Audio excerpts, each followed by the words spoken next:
तपस्या करता हाँ तो भगवान रा तप हूँ एक छोटी सी कन्या रो जन्म हुई। जब जन्म हुई तो भगवान तो तप में लीन हाँ बाबा भोलेनाथ, वह कन्या भी बाबा रा साथ तप करने लगी। जो ही बाबा री समाधि खुली, बाबा वो कन्या ने देखा, मतलब भगवान भोलेनाथ ने जैसे ही माँ नर्मदा को देखा तो बाबा बड़े खुश हो गए, भोलेनाथ खुश हो गए उस कन्या को देखकर। अब उस कन्या ने पूछा, बोले मेरा नाम क्या होगा, मैं कहाँ जाऊंगी, कैसे रहूंगी। बोले इस कलयुग में तुम्हारा नाम होगा नर्मदा, क्योंकि इस कलयुग में व्यक्तियों के मन में बड़ा अहंकार होगा, बड़ा मद होगा, और हर नर के मद को हरने वाली तुम्हारा नाम होगा नर्मदा। बोलिए नर्मदा मैया की। और चूंकि मेकल पर्वत पे मैया का जन्म हुआ, इसके कारण मैया मेकल श्रुता भी कहाई, मेकल की पुत्री भी कहाई। अब बाबा ने प्रसन्न होकर मैया को वरदान दिए, बोले कलयुग में प्रलय काल में भी तुम्हारा कुछ नहीं बिगड़ेगा, तुम सदा अपने भक्तों को दर्शन दोगी। ये मैया को वरदान मिला था। फिर वरदान क्या मिला, बोले जो भी भक्त तुम्हारे द्वार पर आकर अगर कुछ भी तुमसे मांगेगा तो तुम उसको तुरंत वो फल प्रदान करोगी, जो कि माँ आज भी कर रही है।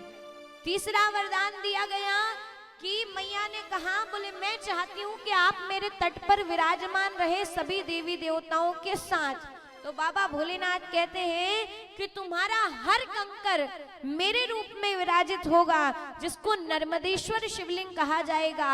और नर्मदेश्वर शिवलिंग में ऐसी शक्ति होगी कि नर्मदेश्वर शिवलिंग जब कहीं स्थापित किया जाएगा तो उसमें प्राण प्रतिष्ठा की भी आवश्यकता नहीं रहेगी, वो स्वयं में प्रतिष्ठित रहेंगे।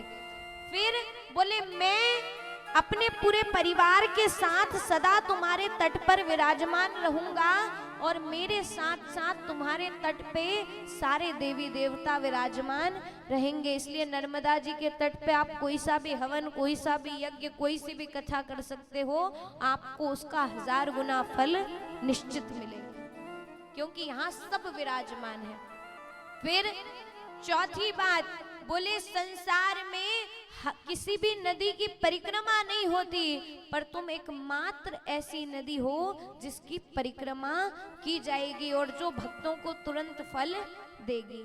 फिर कहते हैं, बोले गंगा जी में व्यक्ति एक बार स्नान करेगा तो फल मिलेगा, यमुना जी में 7 बार स्नान करेगा तो फल मिलेगा, और सरस्वती जी में 3 दिन तक स्नान करेगा तो फल मिलेगा। पर नर्मदा तुम एकमात्र ऐसी कलयुग की गंगा होगी जिसका प्रताप गंगा से भी बड़ा होगा, और जिसमें स्नान करने की जरूरत नहीं, व्यक्ति केवल दर्शन से तर जाएगा, उसके दर्शन से सारे पाप दूर हो जाएंगे।